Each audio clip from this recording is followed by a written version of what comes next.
ओम शांति। 15 जनवरी 2023। अभी पढ़ेंगे प्यारे प्यारे मीठे मीठे शिव बाबा की मुरली।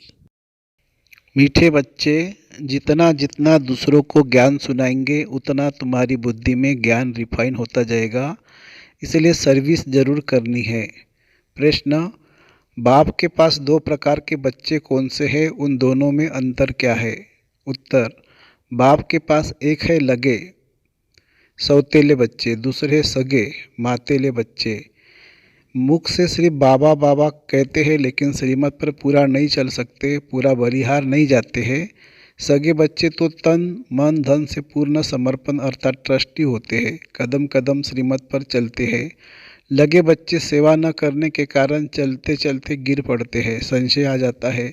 सगे बच्चे पूरा निश्चय बुद्धि होते हैं। गीत है: बचपन के दिन भुला न देना, आज हंसे कल रुला न देना। ओम शांति। बाप बच्चों को समझाते हैं कौन सा बाप? वास्तव में दोनों बाप है। एक है रूहानी जिसको बाबा कहा जाता है, दूसरा जिस्मानी जिसको दादा कहा जाता है। यह है सभी सेंटर के बच्चे जानते हैं।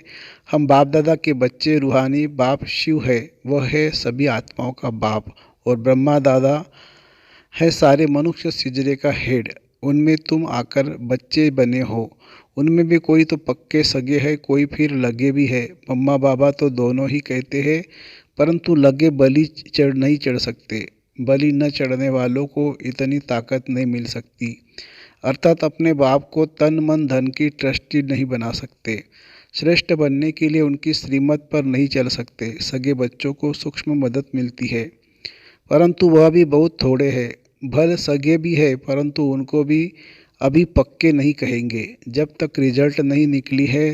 भले यहाँ रहते भी है, बहुत अच्छे हैं, सर्विस भी करते हैं, फिर गिर भी पड़ते हैं। यह सारी बुद्धियोग की बात। बाबा को भूलना नहीं है। बाबा इस भारत को बच्चों की मदद से स्वर्ग बनाते हैं। गाया हुआ भी है शिव शक्ति सेना, हर एक को अपने से बात करनी है। बरोबर हम शिव बाबा के एडाप्टेड चिल्ड्रन हैं। बाप से हम स्वर्ग का वर्षा पा रहे हैं। द्वापर से लेकर हमने जो लौकिक बाप का वर्षा पाया है वह नरक का ही पाया है। दुखी होते आए हैं। भक्ति मार्ग में तो है अंधश्रद्धा। जब से भक्ति शुरू हुई है तब से जो वर्ष बीता हम नीचे उतरते आए हैं। भक्ति भी पहले अव्यभिचारी थी, एक की पूजा करते थे, उसके बदले अब अनेकों की पूजा करते आए हैं। अब यह सब बातें ऋषि मुनि साधु संत आदि नहीं जानते कि भक्ति कब शुरू होती है। शास्त्रों में भी है ब्रह्मा का दिन और ब्रह्मा की रात। भले ब्रह्मा सरस्वती ही लक्ष्मी नारायण बनते हैं, परंतु नाम ब्रह्मा का दिया है। ब्रह्मा के साथ बच्चे भी बहुत है। लक्ष्मी नारायण के बच्चे तो बहुत नहीं होंगे, प्रजापिता भी उनको नहीं कहेंगे। अब नई प्रजा बन रही है, नई प्रजा होती ही ब्राह्मणों की। ब्राह्मण ही अपने को ईश्वरीय संतान समझते हैं, देवता तो नहीं समझेंगे। उनको चक्र का ही पता नहीं है। अभी तुम जानते हो हम शिव बाबा के बच्चे बने हैं, उन्होंने ही हमें 84 का चक्र समझाया है। उनकी मदद से हम भारत को फिर से दैवी पावन राजस्थान बना रहे हैं। यह बड़ी समझ की बातें हैं, किसी को समझाने की भी हिम्मत चाहिए। तुम हो शिव शक्ति पांडव सेना, पंडे भी हो, सबको रास्ता बताते हो। तुम्हारे बिगड़ रूहानी स्वीट होम का रास्ता कोई बता न सके, वह पंडे लोग तो करके अमरनाथ पर कोई तीर्थ पर ले जाते हैं। तुम बी के तो एकदम सभी से दूर परमधाम ले जाते हो। वो जिस्मानी गाइड है, धक्के खिलाने वाले, तुम सभी को बाप के पास शांतिधाम ले जाते हैं। तो सदैव यह याद करना पड़े, हम भारत को फिर से दैवी राजस्थान बना रहे हैं। यह तो कोई भी मानेंगे, भारत का आदि सनातन देवी देवता धर्म था। भारत सतयुग में बेहद की देवी पावन राजस्थान था, फिर पावन क्षत्रिय राजस्थान बना, फिर माया की प्रवेशता होने से आसुरी राजस्थान बन जाता है। यहाँ भी पहले राजा रानी राज्य करते थे, परंतु बिगर लाइट के ताज वाली राजा ही चलती आई है। दैवी राजस्थान के बाद हुआ आसुरी पतित राजस्थान, अभी तो पतित प्रजा का स्थान है। पंचायती राजस्थान, वास्तव में इनको राजस्थान कह नहीं सकते, परंतु नाम लगा दिया है। राजा तो है नहीं, यह भी ड्रामा बना हुआ है। यह लक्ष्मी नारायण के चित्र तुमको बहुत काम आएंगे, इन पर समझाना है। भारत ऐसा डबल सिरताज था, इन लक्ष्मी नारायण का राज्य था। छोटेपन में राधे कृष्ण थे, फिर त्रेता में रामराज्य हुआ, फिर द्वापर में माया आ गई। यह तो बिल्कुल सहज है ना। भारत की हिस्ट्री ज्योग्राफी नटशेल में समझाते हैं। द्वापर में ही पावन राजा रानी लक्ष्मी नारायण के मंदिर बने। देवताएं स्वतः तो वाम मार्ग में चले गए। देवताएं स्वयं तो वाम मार्ग में चले गए, पतित होने लगे पड़े। फिर जो पावन देवताएं होकर गए हैं उनके मंदिर बनाकर पूजा शुरू की। पतित ही पावन को माथा टेकते हैं। जब तक ब्रिटिश गवर्नमेंट का राज्य था तो राजा रानी थे। जमींदार भी राजा रानी की लक़ब टाइटल ले लेते थे। इससे उनका दरबार में मान होता था। अभी तो कोई राजा नहीं है। पीछे जब आपस में लड़े हैं तब मुसलमान आदि आए। अभी तुम बच्चे जानते हो फिर से कलयुग का अंत आ गया है। विनाश सामने खड़ा है। बाप फिर से राजयोग सिखला रहे हैं। कैसे स्थापना होती है सो तो तुम जानते हो। फिर यह हिस्ट्री ज्योग्राफी मिट जाती है। फिर भक्ति में वो लोग अपनी गीता बना देते हैं। उसमें बहुत फर्क पड़ जाता है। भक्ति के लिए उनको देवी देवता धर्म का पुस्तक जरूर चाहिए। सो ड्रामा अनुसार गीता बना दी है। ऐसे नहीं भक्ति मार्ग की उस गीता से कोई राजा स्थापन करेंगे व नर से नारायण बनेंगे? बिल्कुल नहीं। अब बाप समझाते हैं तुम हो गुप्त सेना, बाबा भी गुप्त है। तुमको भी गुप्त योग बल से राजाएं प्राप्त करा रहे हो। बाहुबल से हद की राजाएं मिलती है, योग बल से बेहद की राजाएं मिलती है। तुम बच्चों को दिल अंदर यह निश्चय है कि हम अभी भारत को ही वही देवी राजस्थान बना रहे हैं। जो मेहनत करता है उसकी मेहनत छिपी नहीं रह सकती। विनाश तो होना ही है। गीता में भी यह बात है। पूछते हैं इस समय की मेहनत अनुसार हमको भविष्य में क्या पद मिलेगा। यहाँ भी कोई शरीर छोड़ता है तो संकल्प चलेगा कि यह किस पद को प्राप्त करेगा। सो तो बाप ही जाने कि इसने किस प्रकार से तन मन धन की सेवा की है। ये बच्चे नहीं जान सकते। बाप दादा जाने, बताया भी जा सकता है। इस प्रकार की सेवा तुमने की है।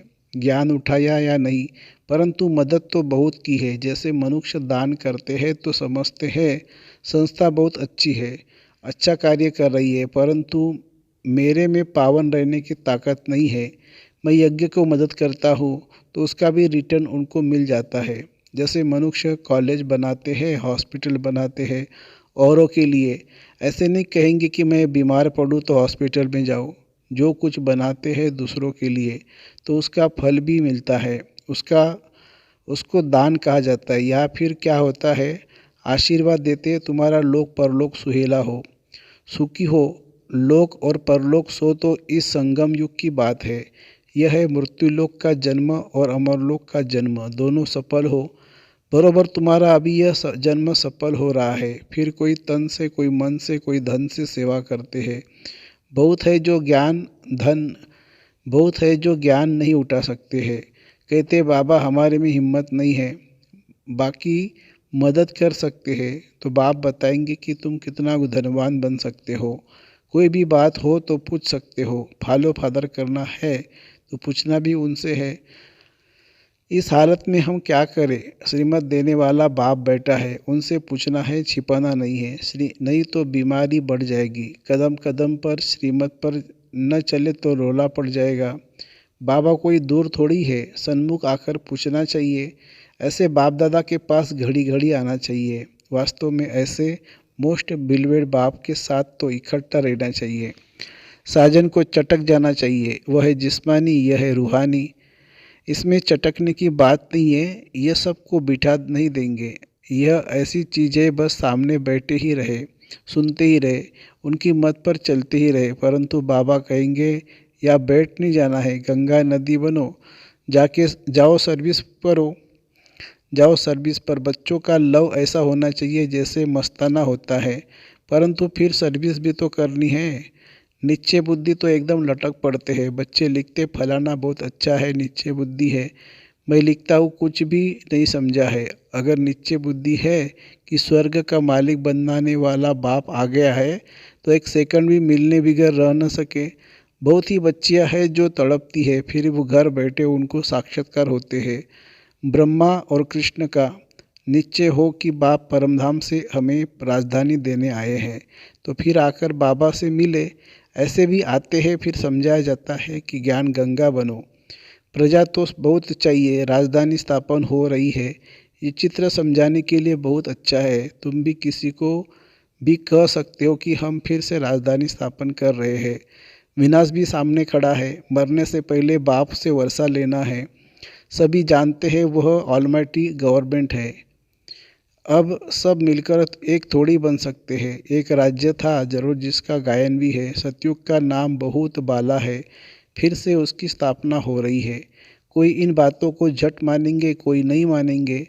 5000 वर्ष पहले लक्ष्मी नारायण का राज्य था, फिर इन राजाओं का राज्य हो गया। राजाएं भी अब पतित हो गई है, अब फिर पावन लक्ष्मी नारायण का राज्य होगा। तुम्हारे लिए तो समझाना बहुत ही सहज है। हम दैवी राजधानी स्थापन कर रहे हैं शिव बाबा की श्रीमत से और उनकी मदद से। शिव बाबा से शक्ति भी मिलती है, ये नशा रहना चाहिए। तुम वॉरियर्स हो, मंदिरों में भी तुम जाकर समझा सकते हो, तो स्वर्ग की स्थापना जरूर रचिता द्वारा ही होगी ना। तुम जानते हो बेहद का बाप एक है, तुम्हारे सन्मुख तुमको ज्ञान श्रृंगार कर रहे हैं, राजयोग सिखला रहे हैं। वो गीता सुनाने वाले कभी राजयोग सिखला न सके। यह अभी तुम बच्चों की बुद्धि में नशा चढ़ाया जाता है। बाबा आया हुआ है स्वर्ग की स्थापना करने। स्वर्ग में है ही पावन राजस्थान। मनुष्य तो लक्ष्मी नारायण के राज्य को ही भूल गए हैं।